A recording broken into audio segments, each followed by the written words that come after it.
When we think of ancient Egypt, we think of death. We imagine colossal pyramids reaching for the sky, golden-faced pharaohs entombed in treasure, and, of course, the eerie, bandaged figures of mummies. For the Egyptians, death wasn't an end, but a transition, a dangerous journey to an eternal afterlife. But what exactly was that journey? What did the Egyptians believe happened to the soul the moment it left the body? We know they preserved the body with meticulous care, but what were they preserving it for? The common idea is that you died, got mummified, and woke up in a peaceful paradise. Except, well, that's not what happened at all. Not according to the Egyptians themselves. The journey to the afterlife was more like a terrifying high-stakes cosmic video game, a labyrinth in nightmare filled with monstrous demons, gatekeepers with knives for heads, and a final judgment that could lead to your soul being devoured and ceasing to exist forever.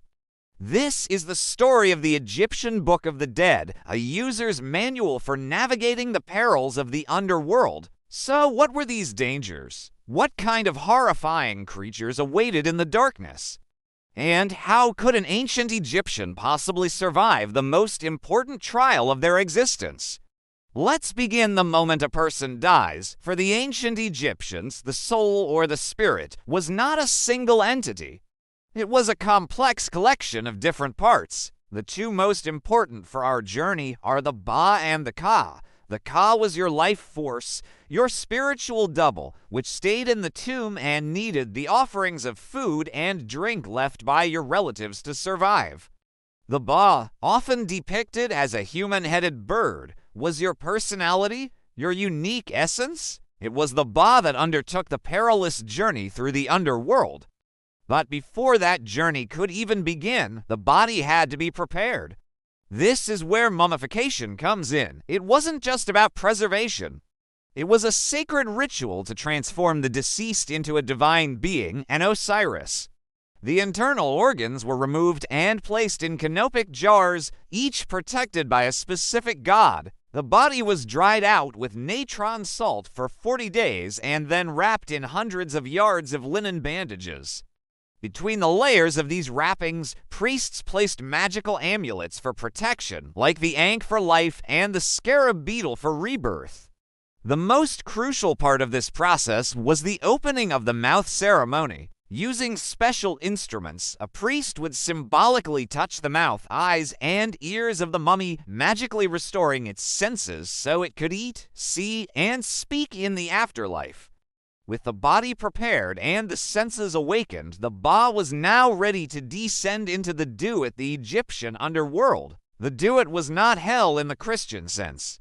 It was a complex, multi-layered realm of darkness and danger that the sun god, Ra, had to travel through every single night.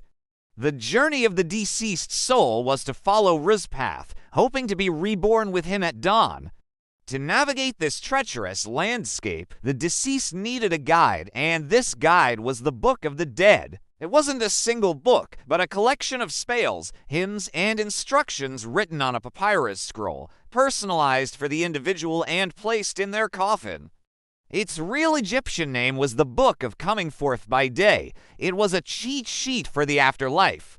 The scroll contained spells for everything, for not losing your head, for breathing air, for not being eaten by snakes, and for remembering your own name, which was crucial because to lose your name was to lose your identity and cease to exist. As the soul entered the Duat, it faced a series of gates, or pylons. Each gate was guarded by a terrifying entity. These weren't just guards. They were monstrous beings with names like He Who Lives on Snakes, or She Dash of Dash, the Dash Slaughtering Dash Knife. Double quotes. Some had the bodies of humans with the heads of crocodiles, hippos, or knives. To pass each gate, the deceased had to address the guardian by its specific, secret name and recite a precise magic spell from their scroll. Get the name or the spell wrong, and you were denied passage, or worse, destroyed. But these gatekeepers were just the beginning. The Duat was teeming with other horrors. There were giant serpents like Apep, the embodiment of chaos, who tried to swallow Ra's solar bark each night. The soul had to navigate fiery lakes, overcome demonic net catchers who tried to trap spirits, and avoid executioners who worked for Osiris, carrying out punishments on the unworthy.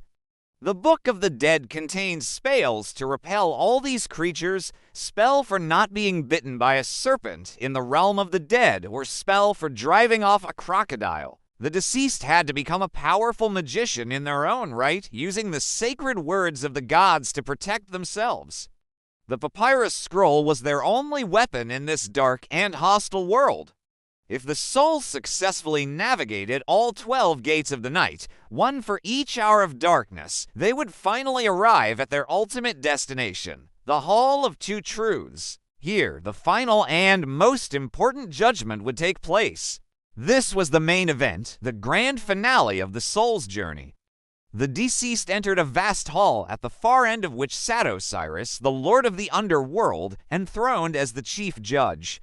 He was accompanied by a tribunal of 40 other divine judges, each one representing a specific sin. The soul had to address each of these gods by name and declare their innocence of a particular crime.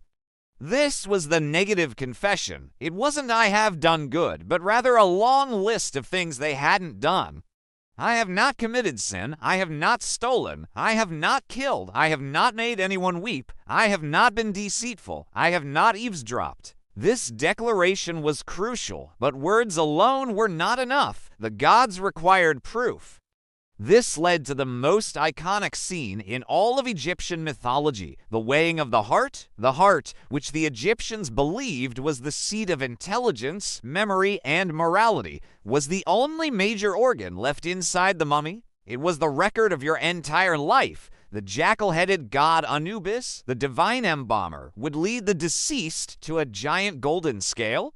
On one side of the scale, he placed the heart of the deceased. On the other side, he placed a single, pure white feather. This was the feather of Mat, the goddess of truth, justice, and cosmic order.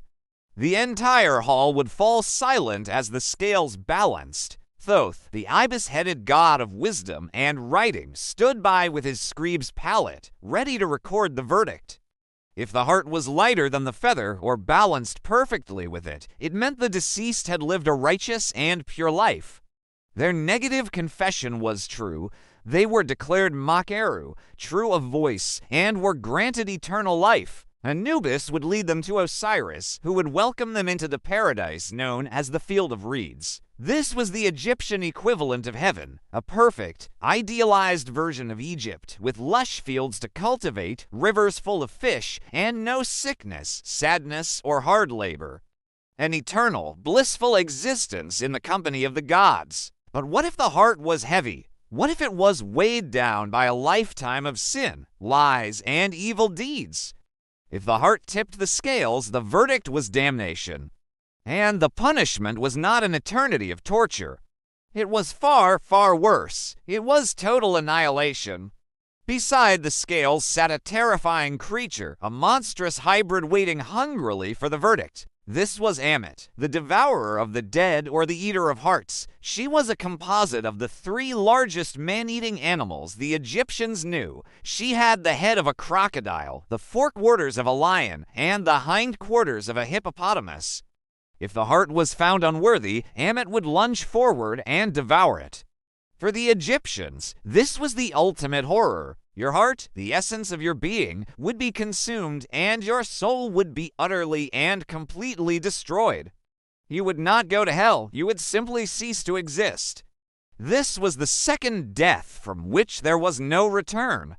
Your name would be erased from memory, your spirit extinguished forever. This fear of non-existence, of being forgotten, was the ultimate driving force behind all of Egypt's elaborate funerary preparations. The pyramids, the mummies, the treasures, and most importantly, the Book of the Dead. It was all part of a desperate, magnificent attempt to ensure that the heart would be light and that Ammit would go hungry. It was a strategy to outsmart oblivion itself. So, the Egyptian afterlife was not a simple passage into paradise. It was a harrowing ordeal, a cosmic trial by fire where every step was fraught with peril. It required immense preparation, magical knowledge, and, above all, a lifetime of moral integrity. The magnificent tombs and golden masks were not just displays of wealth. They were spiritual armor for the most dangerous journey imaginable. The vision of death that emerges from the papyrus scrolls is one of profound anxiety, but also profound hope. It reflects a culture that was deeply concerned with justice and morality, that believed your actions in this life had eternal consequences. They created a vision of the afterlife that was not just a reward, but a test, one that you had to earn your way through. The Book of the Dead is more than just a collection of strange spells. It is a testament to the enduring human desire to conquer death, to find meaning in our lives, and to believe that, in the end, a good heart is the only treasure that truly matters.